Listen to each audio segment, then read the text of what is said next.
असम के मुख्यमंत्री डॉक्टर हिमंत बिस्वा शर्मा 14 तारीख को शाम 5 बजे डिब्रूगढ़ पहुंचेंगे। डिब्रूगढ़ के ग्राहम बाजार में 200 करोड़ की लागत से बनने वाले असम मेडिकल कॉलेज का 200 बिस्तर वाला हॉस्पिटल का भूमि पूजन करेंगे। इसके पश्चात वो old government boys school field में आयोजित सभा में भाग लेंगे। डिब्रूगढ़ के विधायक तथा कैबिनेट मंत्री प्रशांत फुकन ने ग्राम बाजार में हो रहे अखंड अष्टजाम कार्यक्रम में उपस्थित होकर यह बातें कही। उन्होंने कहा कि स्थानीय लोगों को एक बड़ा तोहफा मिलेगा, क्योंकि असम मेडिकल जाने के बजाय समीप ही स्वास्थ्य सेवा के लिए असम मेडिकल कॉलेज के उच्च स्तर के डॉक्टर और बेड होंगे। उन्होंने सभी को इस कार्यक्रम में पहुंचने का अनुरोध किया। পইচা জ্ঞাপন কৰিছো। আজি অতি সুন্দৰ এটা মুহূৰ্তত বহু বছৰৰ মূৰত আজি আমি এই অনুষ্ঠানটো আয়োজন কৰিছিলোঁ। ময়ো এই গুৱাহাটীৰ পৰা আহি বাহিৰে এখন মিটিং কৰি আপোনালোকৰ ইয়ালৈ আহিছোঁ। যথেষ্ট ভাগৰুৱা হৈ আছো, তথাপি আপোনালোকৰ ইয়াত আহি ভাল লাগিছে। কাইলৈও আপোনালোকৰ ইয়াত কলহ যাত্ৰা হ'ব। আপোনালোকে নিশ্চয় এই সকলোখিনিয়ে এটা সুন্দৰ পৰিৱেশ সৃষ্টি কৰিব। আমি এই বৃহৎ অঞ্চলৰ 17 নম্বৰ, 18 নম্বৰ, 15 নম্বৰ, 16 নম্বৰ এই গোটেইখিনিৰে মিলি আমি সুন্দৰভাৱে এই যাত্ৰাটোত আমি আয়োজন কৰিম।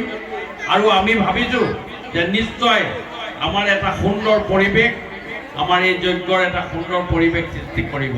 আপোনালোকৰ ইমান ভাতৃত্ববোধ বহন আৰু 17 নম্বৰ ৱাৰ্ডত যিকোনো অনুষ্ঠানেই আপোনালোকৰ অতি সুন্দৰ হয়, অতি মনোমোহা হয় আৰু আপোনালোকে সদায় এটা সুন্দৰ এটা পৰিৱেশ সৃষ্টি কৰে। মই আপোনালোকক শুভেচ্ছা জ্ঞাপন কৰিছোঁ। তাৰ লগতে আপোনালোকক মই এটা ভাল খবৰ দিবলৈ লৈছোঁ। অহা 14 তাৰিখে, ভালকৈ শুনক, অহা 14 তাৰিখে অসমৰ মাননীয় মুখ্যমন্ত্ৰী মহোদয়ে আপোনালোকৰ এই 17 নম্বৰ ৱাৰ্ডৰ আমাৰ জেল ৰোডৰ ওচৰত মই আপোনালোকৰ আগতে ঘোষণা কৰিছিলোঁ যে 200 বেডত অসম মেডিকেল কলেজৰ এটা অংশৰ 200 কোটি টকা খৰচ এখন হস্পিটেল অহা 14 তাৰিখে গধূলি 5টা বজাত আমাৰ অসমৰ মাননীয় মুখ্যমন্ত্ৰী মহোদয়ে আধাৰশিলা ৰাখিব। এইটো এটা সঁচাকে আপোনালোকৰ 17, 18, 15 কাৰণে এটা ভাল খবৰ।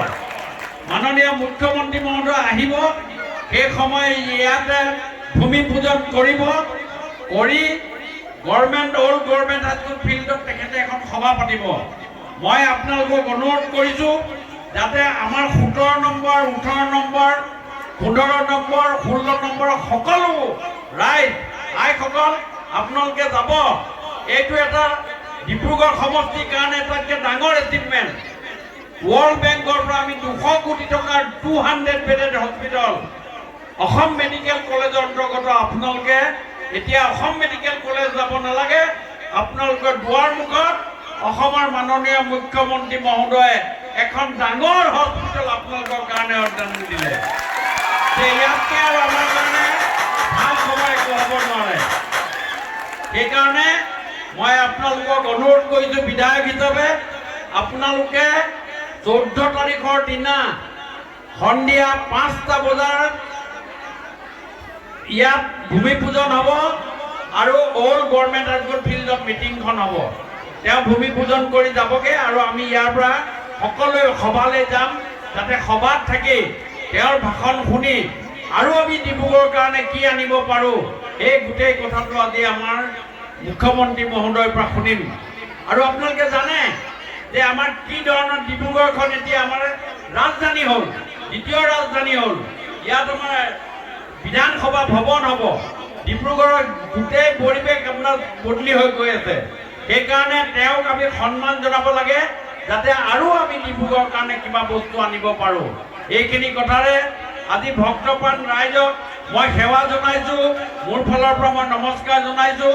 মই আৰু বহুতেই থাকিব লাগিছিল, কিন্তু গুৱাহাটীৰ পৰা মই ৰাতিপুৱা 5টা বজাত উঠি আহি মৰিগাঁৱত মিটিং কৰি নগাঁৱত মিটিং কৰি আহি আছোঁ, যথেষ্ট ভাগৰুৱা হৈ আছোঁ। সেইকাৰণে মই আজি আপোনালোকক আৰু বিশেষ দেৰি নকৰোঁ। মই সকলো ভক্তপ্ৰাণ ৰাইজক মোৰ ফালৰ পৰা ইষ্টদাম যি যজ্ঞ আৰম্ভ কৰিছে বা হৈছে তাৰ কাৰণে আপোনালোকক প্ৰত্যেককে সেৱা আৰু নমস্কাৰ জনাই অহা 14 তাৰিখে নিশ্চয় আপোনালোক সকলোৱে একেবাৰে আপোনালোকৰ ঘৰৰ ওচৰত থকা এই সভাখনলৈ যাব বুলি আশা ৰাখি মোৰ একাষাৰ সামৰণি মাৰিলোঁ। নমস্কাৰ, ধন্যবাদ। ভাৰত মাতা কি